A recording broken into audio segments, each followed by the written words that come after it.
यह दांतरित मुस्कान द्वारा लेखक नागार्जुन जी। वैसे अगर आप हमारे लेखक के नाम का सिंधी विच्छेद करो तो नाग मतलब होता है सांप और अर्जुन मतलब सबसे बेस्ट। तो इसका मतलब हमारे लेखक के पेरेंट्स ने उनका नाम रखा था सबसे बेस्ट सांप। नहीं। तो हमारे इस पोयम में लेखक नागार्जुन जी काफी दिनों के बाद अपने छोटे से बच्चे को देखते हैं और उसकी उस प्याले से स्माइल को देखकर वो पिघल से जाते हैं। और उसी प्याले से स्माइल को डिफाइन करते हुए लेखक नागार्जुन जी इस कविता को लिखते हैं, जिसमें टोटल 4 पैराग्राफ्स हैं। पहले तो हम इन पैराग्राफ्स को एनिमेशन की मदद से बहुत ही अच्छे से समझेंगे and then word by word पूरी पोयम पढ़ेंगे। तो चलिए जी पोयम शुरू करते हैं। स्वैग से करेंगे सबका स्वागत। कुछ नहीं करोगे तुम मुन्ना। क्या बढ़िया था गुरु। तो हमारे इस पहले काव्यांश में कवि अपने छोटे से बच्चे की उस प्यारी सी मुस्कान को देखकर कहते हैं, तुम्हारे इन छोटे छोटे दांतों के साथ ये स्माइल इतनी सुंदर है कि इस स्माइल को देखकर कोई मरा हुआ व्यक्ति भी जीवित हो उठे। और जब तुम इतने कोमल शरीर के साथ हमारी इस छोटी सी झोपड़ी की कच्ची सी जमीन पे खेलते हो तो ऐसा लगता है मानो कीचड़ में एक बहुत ही खूबसूरत सा कमल का फूल खिलाया हो। और तुम्हारा शरीर वो तो इतना कोमल है, इतना ज़्यादा प्यारा है कि उसे सिर्फ छू कर ही पत्थर भी पानी बन जाए। इन्हीं बातों को कवि नागार्जुन जी हमारे पहले काव्यांश में लिखते हुए कहते हैं, तुम्हारी यह दांतरित मुस्कान मृतक में भी डाल देगी जान। दांतरिक मतलब होता है नन्हे नन्हे दांत और मृतक मतलब मरा हुआ व्यक्ति। मतलब तुम्हारे ये नन्हे नन्हे दांतों के साथ ये प्यारी सी स्माइल किसी मरे हुए व्यक्ति में भी जान डाल दे। धूली धूसर तुम्हारे ये गात। धूली धूसर मतलब होता है धूल मिट्टी और गात मतलब शरीर। मतलब धूल मिट्टी में सना तुम्हारा ये शरीर देखकर ऐसा लगता है जैसे छोड़कर तालाब मेरी झोपड़ी में खिल रहे जलजात। जलजात मतलब होता है जल में खिलने वाला फूल, मतलब कमल का फूल। मतलब कि धूल मिट्टी में सना तुम्हारा ये शरीर देखकर ऐसा प्रतीत होता है जैसे तालाब छोड़कर कमल का फूल मेरी झोपड़ी में खिलाया हो। परस पाकर तुम्हारा ही प्राण। परस पाकर मतलब स्पर्श पाकर और तुम्हारा ही प्राण मतलब तुम्हारे प्राणों को या तुम्हारे शरीर को। मतलब स्पर्श पाकर तुम्हारे शरीर का पिघलकर जल बन गया होगा कठिन पाषाण। कठिन पाषाण मतलब होता है कठोर पत्थर। मतलब कि कठोर पत्थर भी पिघलकर जल बन गया होगा सिर्फ तुम्हारा स्पर्श पाकर। तो हमारे अगले स्टैंजा में बढ़ने से पहले ये रहा आपके लिए एक छोटा सा सवाल आपकी स्क्रीन पर। और आपका सवाल है, हमारे कवि का क्या नाम है? आंसर आपको नीचे कमेंट्स में बताना है। जवाब देने के लिए आपका 5 सेकंड का समय शुरू होता है अब।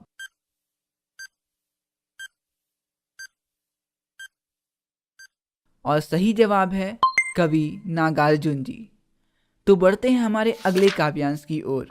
और हमारे अगले काव्यांश में कवि कहते हैं, तुम्हारा शरीर इतना सॉफ्ट, इतना प्यारा है कि अगर बांस या बबूल जैसे कोई कठोर वृक्ष भी तुम्हारा स्पर्श कर लें तो उन कठोर वृक्षों से भी एकदम सॉफ्ट सॉफ्ट फूलों की वर्षा होने लगे। और तुम मुझे इतना ऐसे घूर घूर कर देख रहे हो, शायद मुझे पहचाने नहीं। ऐसे तो मुझे घूरते घूरते तुम थक जाओगे, मैं तुमसे दूर हो जाऊं क्या? इन्हीं बातों को कवि हमारे अगले काव्यांश में लिखते हुए कहते हैं, छू गया तुमसे कि झरने लग पड़े शेफालिका के फूल, बांस था कि बबूल। शेफालिका एक प्रकार के छोटे छोटे और बहुत ही सॉफ्ट सॉफ्ट फूल होते हैं जिन्हें छूते ही वो टूट कर गिरने लगते हैं। तो हमारी इन पंक्तियों में कवि कहते हैं, अगर तुम्हें बांस और बबूल जैसे कठोर वृक्ष भी छू लें तो उन कठोर वृक्षों से भी कोमल फूल बरसने लगेंगे। तुम मुझे पाए नहीं पहचान, देखते ही रहोगे अनिमेष। अनिमेष मतलब होता है बिना रुके लगातार। मतलब कि क्या तुम मुझे पहचान नहीं पाए? क्या यूं ही मुझे देखते रहोगे? थक गए हो? आंख लूं फेर? और यूं एक टक निगाह से देखते देखते तुम थक गए होगे तो क्या मैं तुमसे आंखें फेर लूं, मतलब तुमसे दूर चला जाऊं और ये रहा हमारे इस छोटे से स्टैंजा से आपका प्यारा सा सवाल आपकी स्क्रीन पर। और आपका सवाल है, कवि ने किन दो पेड़ों से शेफालिका के फूल गिरने की बात कही है? आपके ऑप्शंस हैं, ऑप्शन ए बबूल और पीपल, ऑप्शन बी बांस और पीपल, ऑप्शन सी बांस और बबूल, या ऑप्शन डी इनमें से कोई नहीं। जवाब देने के लिए आपका 5 सेकंड का समय शुरू होता है अब।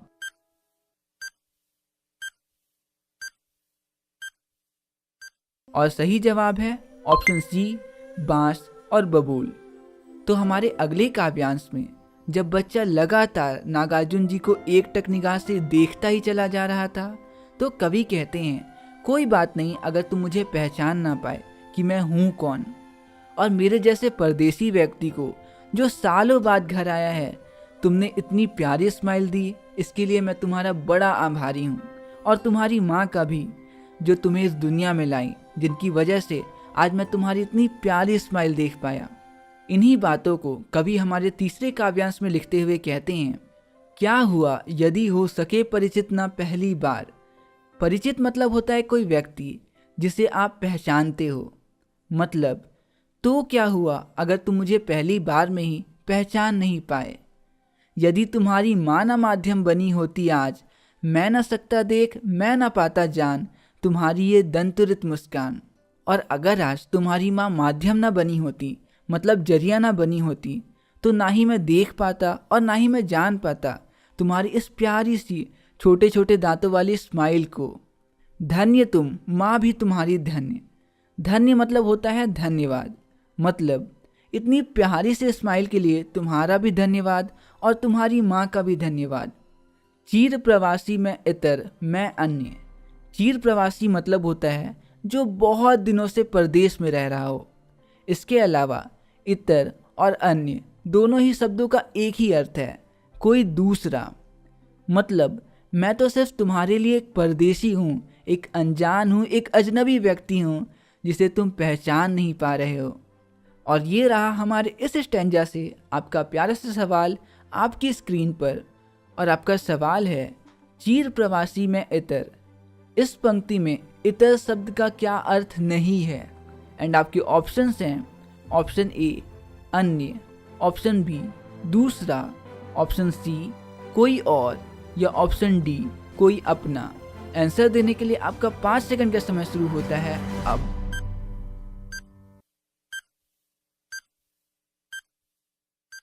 और सही जवाब है ऑप्शन डी कोई अपना।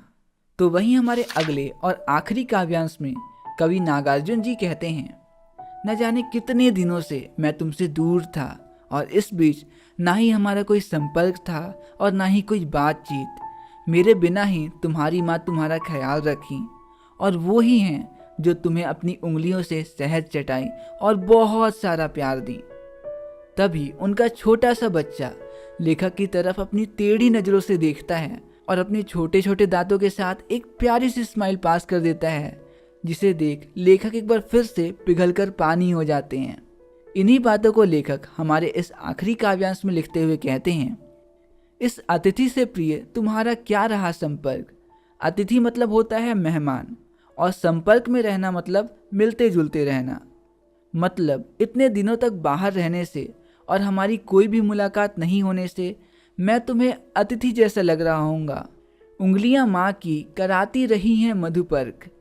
मधुपर्क मतलब होता है शहद, दही और इन जैसे 5 चीज़ों से मिलकर बना पंचामृत। मतलब मेरी गैर मौजूदगी में तुम अपनी माँ के हाथों से पंचामृत का रसपान किए हो ना। देखते तुम इधर कनकी मार और होती तब की आंखें चार। कनकी मारना मतलब होता है तिरछी निगाहों से देखना और आंखें चार करना मतलब होता है एक दूसरे को देखना। मतलब जब तुम मुझे तिरछी नज़र से देखते हो और हमारी आंखें मिलती हैं उस समय, तब तुम्हारी दंतुरित मुस्कान मुझे लगती बड़ी छविमान। छविमान मतलब होता है कोई इतनी सुंदर चीज़ जो दिमाग में हमेशा के लिए छाप छोड़ दे। मतलब जब तुम मुझे तिरछी निगाहों से देखते हो और हमारी आंखें मिलती हैं, तो तुम्हारे उन छोटे छोटे दांतों से आती मुस्कान मुझे बहुत ही सुंदर लगती है। और ये रहा हमारे आखिरी स्टैंजा से आपके लिए एक छोटा सा सवाल आपकी स्क्रीन पे। और आपका सवाल है, कनकी शब्द का क्या अर्थ है? एंड आपके ऑप्शंस हैं, ऑप्शन ए मेहमान, ऑप्शन बी तिरछी नज़र, ऑप्शन सी सुंदर, या ऑप्शन डी इनमें से कोई नहीं। जवाब सोचने के लिए आपका 5 सेकंड का काउंटडाउन शुरू होता है अब।